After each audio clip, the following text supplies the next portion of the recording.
Assalamu alaikum wa rahmatullahi wa barakatuhu, folks. Thank you for joining me this afternoon for another session of the series Pearls from Sahabiyat. This is when we take one of the lives of the female companions in the seerah of the Prophet Sallallahu Alaihi Wasallam, and we talk about her. We talk about them to seek inspiration in our own lives and seek lesson from them. So, as I mentioned, I always take the liberty to share with you a PowerPoint, and today is no exception to that. Today we are going to be talking about Halimah Al-Sa'diyah radiyallahu ta'ala anha. All right. So, without further ado, Bismillahir Rahmanir Rahim, Nahmaduhu wa nusalli ala rasulihil kareem, amma ba'd. All right, let me change that. All right, we good with that? All right. So, Halimah Al-Sa'diyah radiyallahu anha, the foster mother of the Prophet sallallahu alaihi wasallam.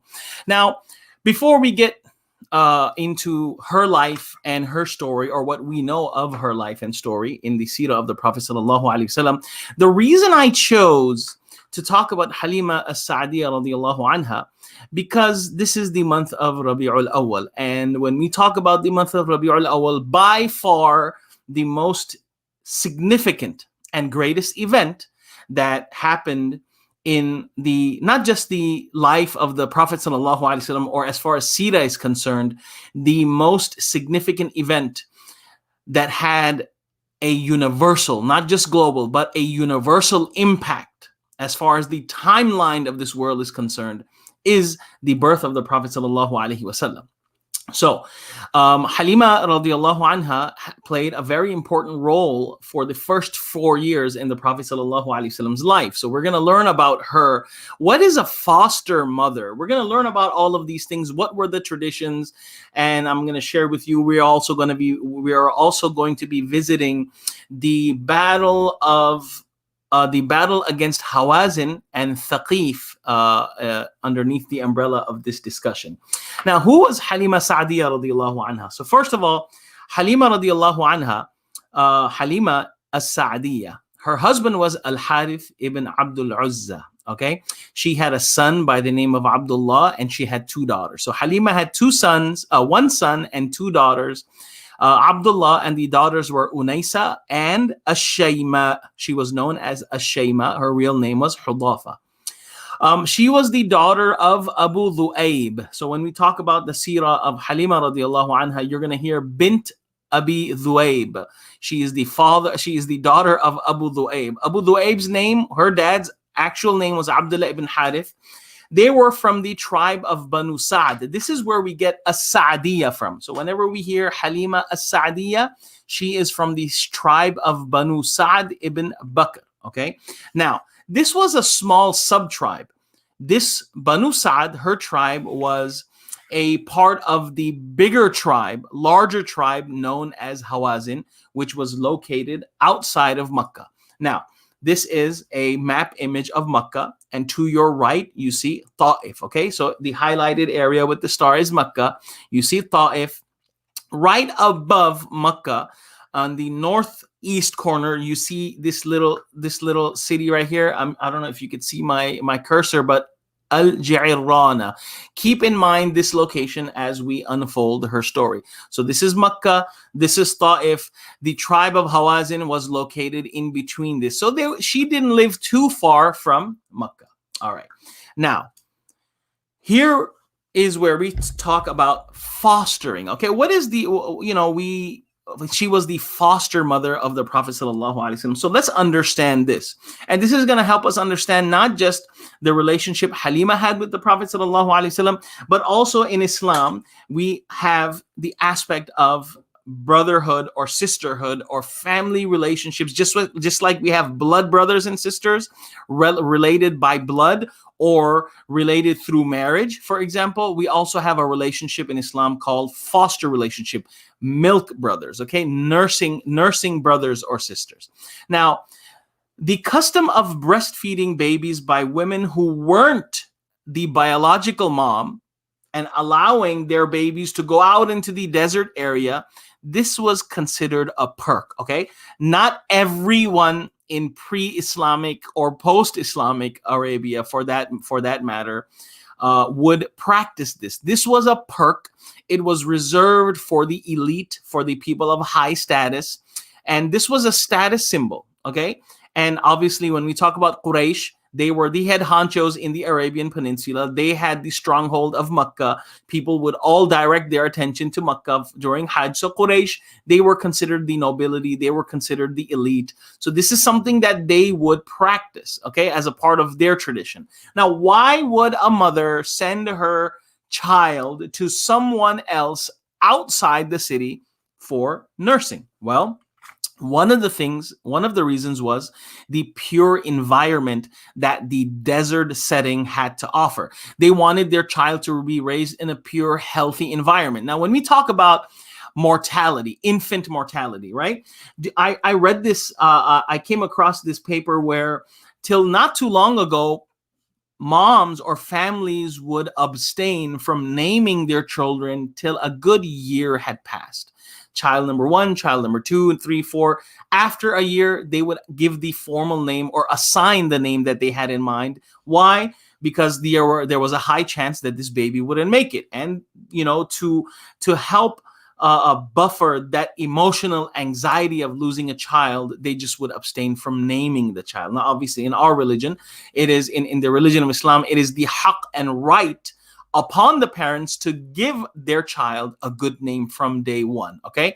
So until 100 years ago, the infant mortality rate was very high. So to preserve and protect the child, they removed them from the congregation, from the general civilization. You know how nowadays we are distancing from each other, right? Socially. For what? For the preservation and protection of our health. So by sending the child out into the desert, it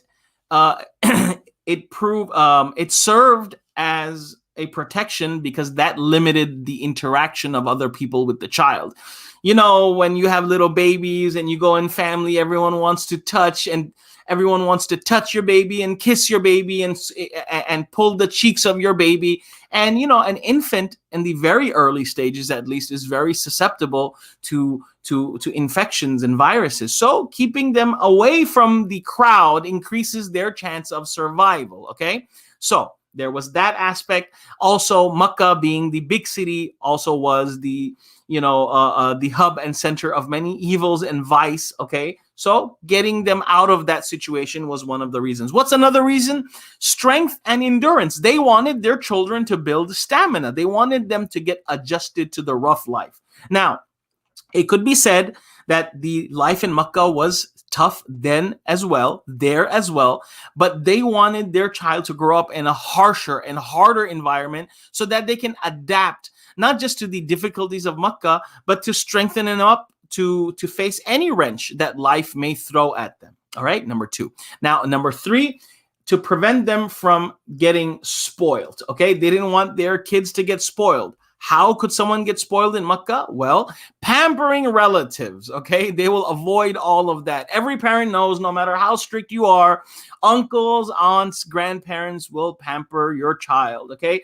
I can say that as a witness, right? My kids get at their grandparents' house what they don't necessarily get. They get, but without the fight or without the reasoning, right? So the grandparents are known to sugar up their the grandchildren, et cetera, et cetera. So they wanted their children to grow up in a disciplined environment away from all of the relatives. So in the beginning, they would allow their children to go and be raised in the desert. And one of the reasons, a very important reason, was the purity of the language. So a child being raised in the desert, okay, amongst certain tribes who, they wanted their child raised amongst certain tribes that were known for their fluency in Arabic. Okay. Now, keep in mind, it could be argued that what was the difference of the language in Makkah? Well, Makkah was the center of trade.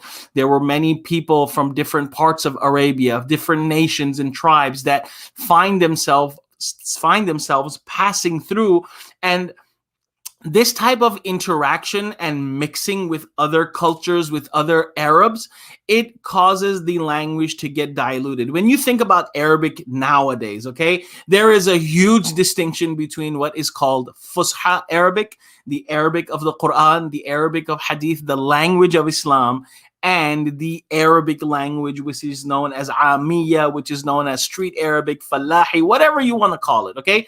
Today, modern Arabic newspapers have 30% English content. And for those of you who are Desi viewers, if you ever watch Desi news or read Desi newspapers, they will have, for example, the word, they will have many words that are written in Urdu script, but they are actually, so when you actually read it, you're like, international. Instead of saying alami, they will use the word international, but spell it out in Urdu, okay?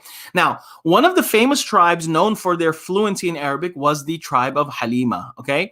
And it was this tribe that took care of the Prophet Sallallahu Alaihi Wasallam. Now, although Halima radiallahu anha gets the credit for taking care of the Prophet Sallallahu Alaihi Wasallam and nursing and fostering him, but you know how the saying goes, it takes a village. So yeah, the entire village, their language, their atmosphere was meant to have that influence on the upbringing of the Prophet Sallallahu Alaihi Wasallam. Now, it may seem strange, okay, to us, but this was a custom of the elite in Quraysh, okay?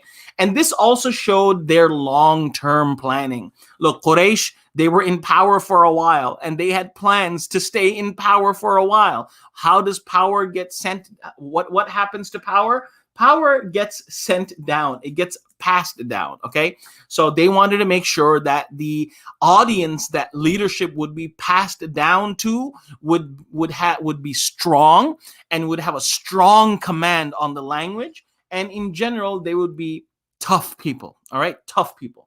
So now, when you have a certain demand, okay, when you have a certain demand, it opens up opportunities for people. So every now and then, the women from the Bedouin tribes, okay, tribes that did not have a city type of structure, they would come to Mecca to seek these newborn babies. And why would they do this? Well, they would do this for the wages and the gifts that they would receive in return from the baby's parents, okay? There was no fee set per se, but it was usually left up to the generosity of the father. Now, because there was no set fee or compensation, the Bedouin women who would come to Mecca to pick up these babies to nurse would analyze the families very carefully, okay? So, rightfully so, a group of women came from Banu Sa'd to Mecca shortly after the Prophet ﷺ was born. Now, each one of them, many of them had the opportunity to take the Prophet ﷺ into their care, but they declined when they realized that he was an orphan, okay? Now, they were worried about how they were going to get paid. In general, you know, when we study the seerah and we study history, I mean, even today, nowadays, honestly speaking, orphans tend to be the victim of unlawful taking advantage of their wealth, usurping their wealth. Now, although the Prophet ﷺ was a yatim and his father had passed, remember, he was also in the care and shade of Abdul Muttalib, and he was the head honcho of Makkah at that time. But for some reason, they overlooked that fact, and apparently they didn't consider what Abdul Muttalib had to offer would be the same as the Prophet ﷺ, so they passed up on him. Okay, so now, along with this group of people from Banu Sa'd, Halima also came with that group of women from her clan. Every single woman ended up landing a baby to take care of, except for Halima. Now, Halima radiallahu anha, in her own words, shares the story, and I am going to share her words with you. Now, what does she mention? I traveled with my husband and our young boy, along with a number of women from our tribe, Sa'd ibn Abi Bakr, to seek babies to nurse. It was a very bad year in our area of the desert. They had a drought that was going on, lack of rain, lack of resources. They had nothing to survive on. She says, I was riding a mule. Let me just correct that. Thank you for your patience. And we had with us that we had with us, and a she camel which didn't give us a drop of milk. So her husband, her son. Now, one thing to keep in mind, in order to have the capacity to nurse, right, a woman starts to nurse after giving birth. So naturally, she had her own baby boy, Abdullah. So her husband, the new baby, her mule that she was riding on, and a she camel that served as a source of putting their luggage on top and to see if they could get anything to drink out of. But that she camel did not give a drop of milk. She says in her own words, "We spent many sleepless nights because our little boy was always crying of hunger. I did not have enough milk to satisfy him. Our camel was hopeless, but we still had hope for rain and better days." So they were in a very, very tough situation, okay? Now, she says, because my mule was also weak, I kept falling behind my companions. You know, whenever you travel, whenever you have cars following each other, or for example, you're going for a walk with your family, there was someone, or sometimes you may experience someone that you have to slow down because of someone in the group. Okay, someone in the pack. Now, Halima was that person. She always kept on falling behind because her mule was weak. So by the time, but her friends kept on going. When she arrived in Makkah, everyone had landed a baby, and every woman was also offered Muhammad to nurse. But when they learned, as I mentioned earlier, when they learned that he was an orphan, they declined. Okay, they were after the gifts, they were after the wages, they wanted the money, they wanted whatever they could get, expect to have. Why? Because when they come back, it's just drought. So they really, really needed whatever they could get. So what would they say? Yatim, وَمَا عَسَىٰ أَن تَصْنَعَ أُمُّهُ وَجُدُ. What could his mom or grandfather possibly do for us? So one by one, every woman had the opportunity, but passed up the Prophet Sallallahu Alaihi Wasallam. Okay. Now Halima says that every woman landed a child except for me. And the time had come where the group's like, hey, we got to go now. We can't stick around here forever. So when they were about to head back, Halima says that I told my husband, Wallahi inni la'akrahu an arji'a min bayni sawahibi wa lam akhudh radi'an. There's no way I'm going back with my friends empty-handed. Okay? So, Wallahi la adhabanna ila dhalika al-yatim. I am for sure going to go to that orphan and I'm going to take him. So the husband replied, La alayki an taf'ali asallah an yaj'ala lana fihi baraka. You know what? That doesn't sound like a bad idea. Why don't you go ahead and do that? Our hope from Allah is that He will be a source of blessings. Okay? Now, Halima radiallahu anha says, I went back, I brought him. فَلَمَّا وَضَعْتُهُ فِي حِجْرِي. As soon as I put him in my lap, أَقْبَلَ عَلَيْهِ ثَدْيَايَ بِمَا شَاءَ مِنْ لَبَنٍ. He was able to drink to his full. Okay? وَشَرِبَ مَعَهُ أَخُوهُ حَتَّى رَوِيَ. Not just baby Muhammad, but also his brother, meaning her son, Abdullah. Both of them drank to their fill. They both slept. وَمَا كُنَّا نَنَامُ مَعَهُ قَبْلَ ذَلِكَ. Oh my God, we didn't have a night of sleep before this. So she was very, very happy. Okay. Now it is also mentioned in narrations that the Prophet ﷺ would stick to his side of Halima radiallahu anha, if you know what I mean. And he would not accept the other side as if he was keeping that for his foster brother Abdullah. All right. So now this is the first experience. Oh my God. We got milk. The boys have drank. The boys have slept. No more crying. So Halima's husband figured, you know what? Let's see what's up with the camel. Maybe it's just raining milk everywhere. He soon discovered that the she camel was also full of milk. Okay. And he milked enough for both of us to drink to our fill. Okay. And what does she say? فَبِتْنَا بِخَيْرِ لَيْلَةٍ. Oh my God, it was the best night we had for a long time. Okay. Now, once all of this happened, the husband turned around to Halima and said, Ta'allami wallahi ya Halima. Oh Halima, listen up. لَقَدْ أَخَذْتِ نَسِمَةً مُبَارَكَةً. You have taken a blessed child. And she said, Wallahi inni la arju dhalik. I sincerely hope so. All right. So now She has enough milk to provide for her child.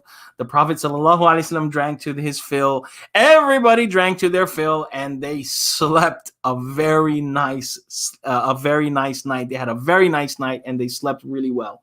Now, time came back to head back. Now, remember, on the way there, Halima's mule was like, giddy up, giddy up. It just was stalling. It just didn't have it. It didn't have that mule, didn't have it in it to speed up. Well, she says the next morning, I got on my same mule. I carried Muhammad, baby Muhammad sallallahu alaihi wasallam, with me. And now she was moving up so fast back to her town, back to the desert, that she was passing up all her friends. And her friends are like, Yabnata Abi Dhuwaib, hey, daughter of Abu Dhuwaib, wayhaki, whoa. Ease up, okay? Irba'i alayna. Alaysat hadihi atanak allati kunti kharajti alayha? Isn't this the same mule that you started off with? Like, did you hit up the market here? Did you trade in your mule for a better model? She said, no. Bala wallahi innaha lahiya hiya. It's the same mule, y'all. And then what did they turn around and say? Wallahi inna laha la sha'nan. Wow, there's really something good going on over here. I mean, there's something awesome that's going on with your mule today, okay? All right. Now, Halima radiallahu anha, remember, she is mentioning the story herself. She says that when we came back to our home in the desert, now she mentions that, look, it was hit by a drought, right? So I mentioned that earlier. So when she went, she explains that Ma a'lamu ardan min ardillahi ajdaba minha, from the land of God, like there was no place on earth that was more barren than our land, okay? And she said that my animals, my flock, would give milk, okay? And we would drink to our fill. We would drink, and like we had enough milk. وَمَا يَحْلُبُ إِنسَانٌ قَطْرَةَ لَبَنٍ. Everyone else, they couldn't even get a drop of milk out of the animal's udders, okay? But we had enough milk. Everyone drank. So it got to such a point where people started to notice. And when they started to notice, their mind went to what? That they're probably grazing their animals. They probably found where to graze the animals. So the people in her desert clan, they started to say, وَيْلَكُمْ إِسْرَحُوا حَيْثُ يَسْرَحُ رَاعِي بِنْتِ أَبِي ذُوَيْبٍ. Hey, take the flock to where she is getting her flock taken care of. So they would take their flock and they would come back, but still they would be hungry and wouldn't able to yield a drop of milk. وَتَرُوحُ غَنَمِي شِبَاعًا لُبَنًا. But my goats would go graze and they would come back and they would be full of milk. Subhanallah. So these were the experiences of blessing that Halima radiallahu anha experienced. Now, she says, فَلَمْ نَزَلْ نَتَعَرَّفْ مِنَ اللَّهِ الزِّيَادَةَ وَالْخَيْرَ حَتَّى مَضَتْ سَنَتَاهُ وَفَصَلْتُهُ. We constantly experienced this khair and barakah because of his presence, until 2 years had passed and the time came for me to wean him. وَكَانَ يَشِبُّ شَبَابًا لَا يَشِبُّهُ الْغِلْمَانِ. He did not grow up like the other kids. He grew up to be stronger than the other ones, okay? He was a well-made, a well-grown child by the age of 2, sallallahu alaihi wasallam. Okay. So Halima radiallahu anha, she carries out her duty. 2 years, the child is weaned off the mother's milk. What happens now? Well, technically speaking, you go back. All right, thank you. Have a nice day. Have a nice life. Generally speaking, it lasted 2 years. So, you don't come back. It lasted for 2 seasons. So it's not like she took him for a couple of months. You stay for 2 years. Now, would Amina visit her son in those 2 years? Yes.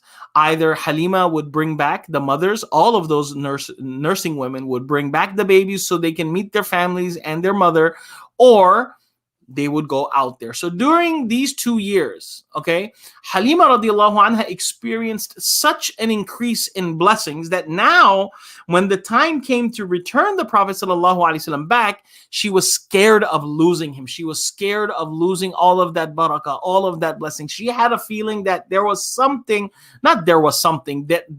this child was different. So she made up all of these excuses and insisted that the Prophet stay with her. Okay, and what does she say? لو تركت بني عندي حتى يغلظ. Why don't you leave my boy with me? So subhanallah, she has so much love. She's calling Muhammad her own child, my dear son. Leave my little boy with me حتى يغلظ, until he becomes bigger. فإني أخشى عليه وباء مكة. I'm worried about the virus of Makkah. You know, as I mentioned earlier, a lot of people come in and out of Makkah, and the possibility of leaving disease and spread of disease. So she made this excuse that, you know what, let me keep him a little bit longer, please. So Amina, she agreed. And the Prophet ﷺ altogether stayed in the desert with Halima for about 4 years. Now, usually in the first 4 years of any child, nothing eventful usually happens, okay, at such an early age that could be recorded by by historians or by the scholars of tariq, okay. However, one incident did happen that left Halima so disturbed that she pretty much rushed back to Makkah to return the Prophet ﷺ to Amina. What was that story? Well, some months after their return, after she insisted, you know what, I'm going to take him back. I want him to be a big boy. Some months after their return, the Prophet ﷺ, his brother Abdullah, along with the other children, they were behind the tents playing with the lambs, just playing around, when all of a sudden, his brother Abdullah came rushing to his mom and saying that two people dressed in white seized the Qurayshi brother of mine, threw him down, opened up his stomach, and they started stirring something up in there. Now, whoa, what? Halima radiallahu anha immediately got up and rushed and found the Prophet sallallahu alaihi wasallam standing, but with a pale face. So she asked him what happened, and then the Prophet sallallahu alaihi wasallam, that time the young child told Halima what happened, that these unknown men wearing white clothes did something to me, okay? Now, what had really happened? Jibreel alayhi salam had come, took the Prophet sallallahu alaihi wasallam by his hand, laid him down, and opened up his chest and abdomen, took out his heart, and removed a black clot from his heart, all the while making this statement that this is what Shaitan has in you. And he then removed it, and then the Prophet ﷺ's heart was washed in a gold bowl full of cold water, and it was put back into its place. And he sealed the incision. The incision, and then left him. So this is what happened. Now, I don't want to delve into the to details of this discussion because our focus is Halima radiallahu anha. So if you want to know more about this, visit the books of Sirah when it comes to this, but we're going to move on.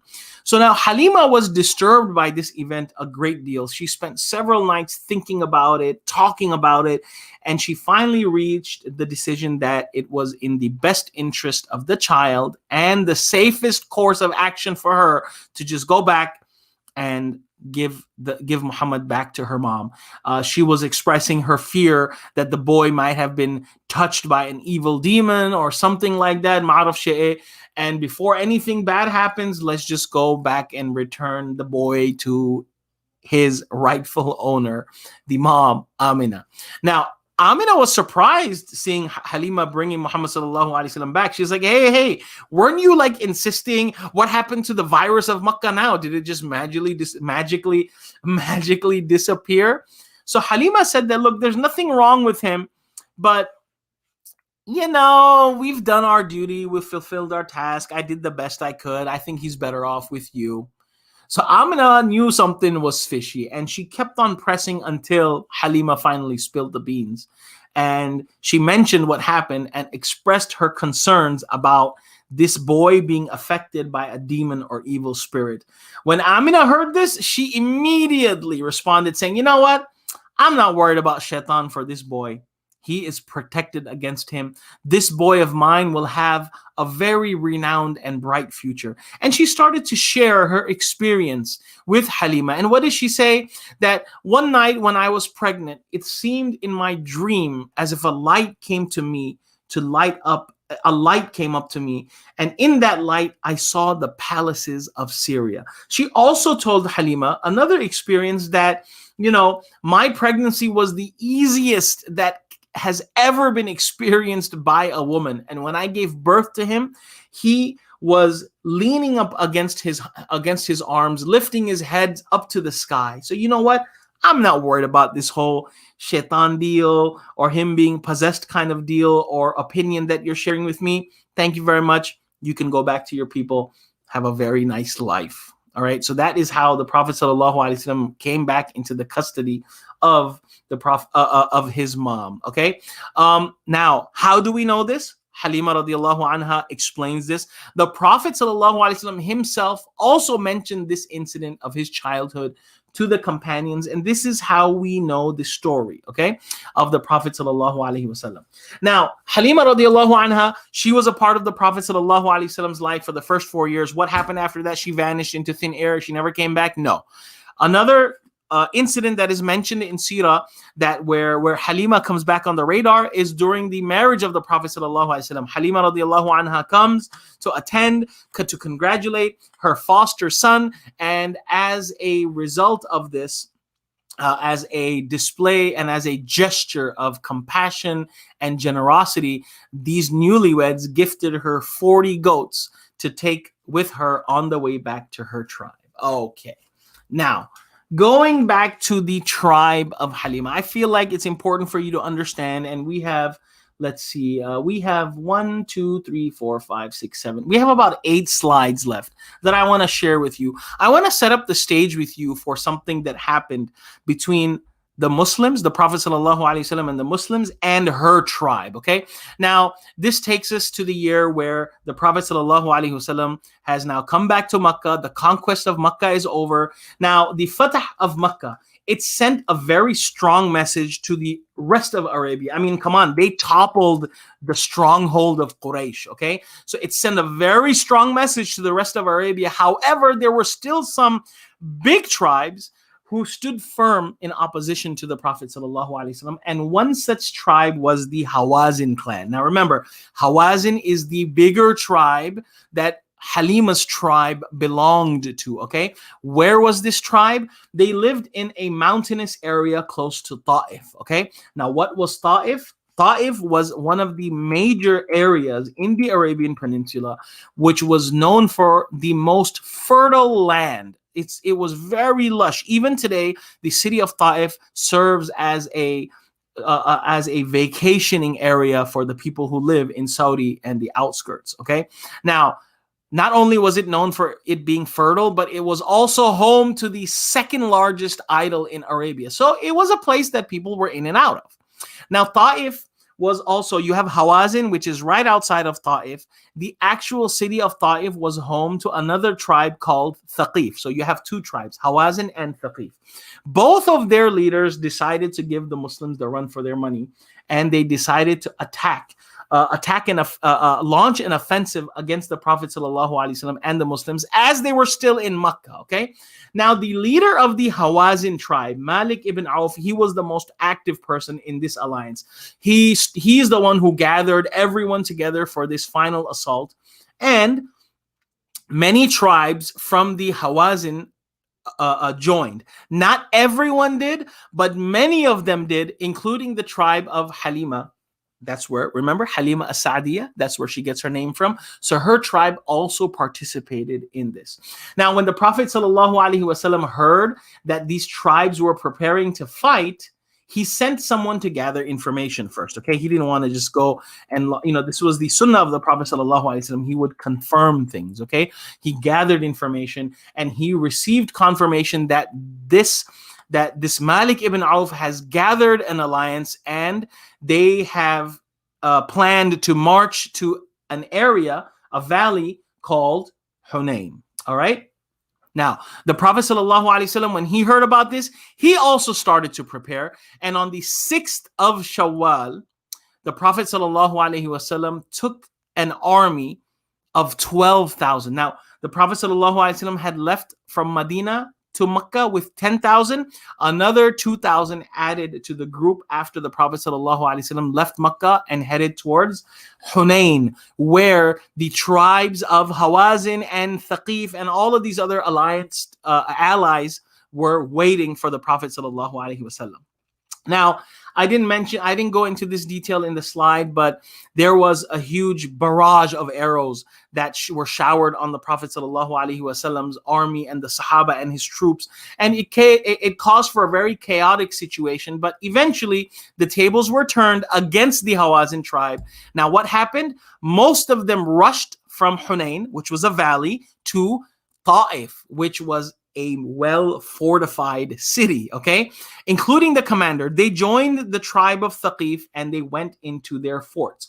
Now, the Prophet ﷺ ordered the companions, now we head to Ta'if. And they imposed a siege on Ta'if for 20 days. However, the Prophet ﷺ received information that, you know what, this may last a long time because they had enough provisions. They could keep themselves in quarantine, no pun intended, for a very long time.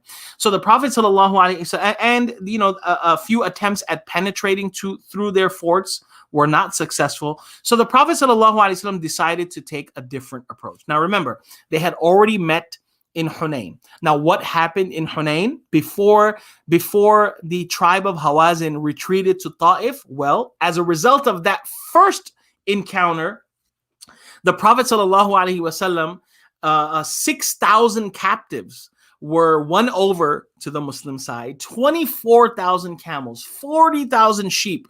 Some mention 4,000 ounces of silver. So subhanAllah, when the tribe of Hawazin retreated from Hunain and from their tribal area to Ta'if, they left all of these things behind. So the Prophet ﷺ decided to leave Ta'if now and try a different approach. And what was that approach? This is where the story gets interesting. The Prophet ﷺ ordered his troops, you know what, let's leave Ta'if and let's go to Ji'irrana. Where is Ji'irrana? Let me go back to that map. See Ji'irrana right here? If you can see, hold on. Yeah, I think you can see. You can't see, but right on top of Makkah, Al-Ji'irrana. Okay, this is the area where the Prophet ﷺ gathered all of the Sahaba, all of the troops. And where is that slide? Okay, now, soon after he reached there, the people of Hawazin sent a delegation to the Prophet ﷺ. And why did they want to talk now? Yo, you want to talk now? Yes, we want to talk now. What you want to talk about? The Prophet the delegation said, "O Messenger of God, the women who have fallen captive to you include some who were your aunts and some who were your wet nurses, okay, when you were young." So in other words, they are appealing to the fact that, hey, from a lot of the captives, there are many women from the tribe that took care of you when you were a baby, Banu Sa'd, okay? And they also struck the chord with the Prophet ﷺ that, hey, you know what? If we were in this type of situation with the king of Syria or the king of Iraq, they would have showed us some leniency, okay? You are the messenger of God. We are expecting some leniency. So subhanAllah, they decided to attack the Muslims. They did attack the Muslims. They sent a barrage of arrows. Like, they planned it out, okay? To the point where, there was this situation of retreat also. There was a situation of confusion amongst the Sahaba in the Battle of Hunain that was caused because of them. Now they're turning around saying that, you know what? Why? Because they have taken huge losses by now. So you know what?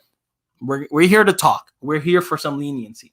So what did the Prophet ﷺ say? Now the Prophet ﷺ, being the most just, the justice that the Prophet ﷺ was, the Prophet ﷺ said that, look, now obviously there is a share there whenever we talk about spoils of war. What are spoils of war? Well, when the enemy retreats from the battlefield, any and everything that they leave behind, whether it's tent, swords, spears, food, supplies, and even people, whatever is left now belongs to the victor, okay? So the Prophet ﷺ said that, look, I have a share, I can give up that, and the share, and I can speak for my tribe.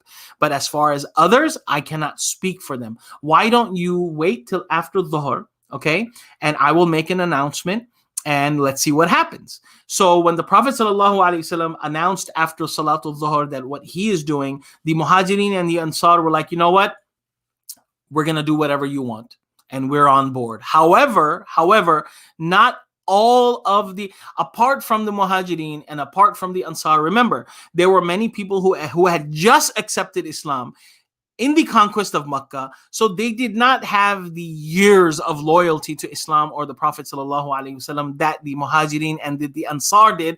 So not everyone was satisfied with that. So it created a situation now where some are captive and some aren't. So then the Prophet ﷺ made an announcement that, look, those of y'all who are keeping your shares of captives, I will multiply your share sixfold from the spoils of war. So now they were like, oh, sure, we're getting a better deal out of it. Here, take your people back. So then all of the children and women were freed and returned to their people. Now, this gesture that the Prophet ﷺ made, this the appeal that the Prophet ﷺ agreed to, it had a very profound effect on the tribe of Hawazin, and they accepted Islam. Now, the Battle of Hunain is one of the few battles that is mentioned by name in the Quran. And when we talk about the aftermath of this battle, now, why did I set up the stage for you? Because Halima and another person come back into the picture, into the story. Now, when we talk about the captives, one of the people who were taken into captivity was a lady by the name of Ashayma, who was making this claim that I am ana ukhtu sahibikum, I am the sister of your leader. Okay, okay, whatever. Finally, they brought her to the Prophet ﷺ, and she said, Ya Muhammad, ana ukhtuk. Hey, Muhammad, I'm your sister over here. Okay, what proof did she have? So she mentions, it is mentioned in a narration that she reminded the Prophet ﷺ, remember when you were a young child, you bit me on my back? So, in childish playfulness, the Prophet ﷺ had bitten her, or there was some mark that was left on her body as a result of the Prophet ﷺ biting her, okay? So she showed it to the Prophet ﷺ. So when the Prophet ﷺ recognized that, yes, this is her, Ashayma, he welcomed her. The Prophet ﷺ showed her honor by spreading out a cloth for her to sit on, okay? Have a seat. And she started to cry. And the Prophet ﷺ, out of honor and respect, now remember, this makes her a sister, a foster sister. The Prophet ﷺ said, look, if you would like to join us and stay in Medina and relocate, you will be in a lot of honor. We will respectfully host you. And if you want to go back to your people, because, your people are your people at the end of the day, I will let you go. So she said, you know what? I'm going to go ahead and go live where I always have lived. So the Prophet ﷺ gave her, send over to her some help and gave her goats and a whole bunch of gifts, and basically took care of her, Sallallahu Alaihi Wasallam. Now I have two more slides, y'all. And where does Halima come back into the picture? So it is mentioned that Halima and her husband, they both had accepted Islam on the day of the conquest of Khaybar. The Prophet she entered upon the Prophet Sallallahu Alaihi Wasallam. The Prophet Sallallahu Alaihi Wasallam stood up and again put out her cloth, and she sat. The Prophet ﷺ showed her so much respect. And so there's that one. There's that one incident. And also in another narration, Halima radiallahu anha comes back into the picture. She says, this narrator says that I saw the Prophet ﷺ as he was distributing meat and provisions in Ji'irana. A lady came, and the Prophet ﷺ put out a cloth, and she sat, and the narrator said, who is this woman? And the Sahaba around said that this is the mother who nursed the Prophet ﷺ. Now, when we talk about Ji'irana, that city that I pointed out, okay, Masjid Ji'irana is a masjid that is built about 24 kilometers northeast of the Masjid of Al-Haram, and it marks the okay. So what does this masjid serve? It is one of the places that when you go for Hajj or Umrah, depending on which direction you are coming from, which region you are entering from, this is the place of miqat. This is where you stop for ihram. And the Prophet ﷺ, after this incident, on the way back, the Prophet ﷺ camped here for a few days after the Battle of Hunain, and he got into ihram and went to Makkah, and he did umrah. There was no umrah done when Fath Makkah happened, because the intention was not for Umrah then. So on the way back, the Prophet ﷺ did Umrah. So this masjid marks the area where the Prophet ﷺ stayed. It marks where the Prophet ﷺ had this whole conversation and interaction with the delegation of Hawazin. And this is also the area where Halima radiallahu anha comes back to visit the Prophet ﷺ. So this ends our presentation for today, folks. So since this is the month of Rabi'ul Awwal, since this is the month in which the Prophet ﷺ was born, I am going to introduce you to personalities that have to do with the birth or the upbringing, the initial life of the Prophet ﷺ. One of the other women whose name comes in is a woman by the name of Barakah radiallahu anha, and by far aka Ayman. Join me next week for that. You got to be here for that. Assalamu alaikum wa rahmatullahi wa barakatuhu. See you later.